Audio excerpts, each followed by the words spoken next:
Iraq's defense ministry announced that the operation to recapture the Old City from Islamic State began early Sunday, and that government forces are very close to the militants. Military officials expect a tough battle.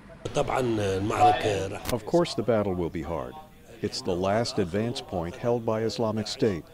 The militants have controlled Iraq's second-largest city for 3 years. The Old City is home to the historic Al-Nouri Mosque, where Islamic State leader Abu Bakr al-Baghdadi delivered a speech in 2014 declaring parts of Iraq and Syria under the militants' control and Islamic Caliphate.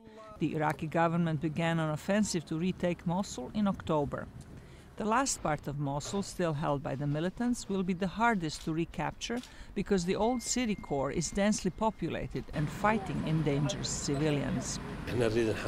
We want to protect civilians and their belongings and protect the infrastructure in an area crowded with civilians, crowded with buildings, with narrow streets. All of these are factors restricting the speed of the advance. Officials say the militants use civilians as human shields and execute those who refuse to cooperate. The enemy is right behind these houses. I think that you have heard the sound of an explosion of the 2 car bombs minutes ago.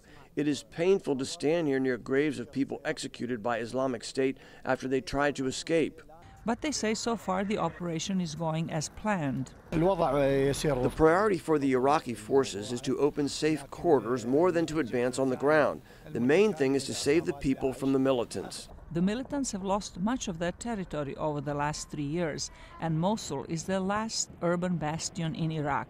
The United Nations estimates that as many as 150,000 civilians could be trapped in the old city under desperate conditions.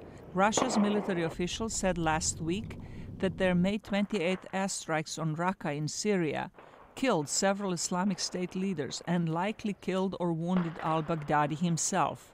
Zlatica, Hoke, VOA News, Washington.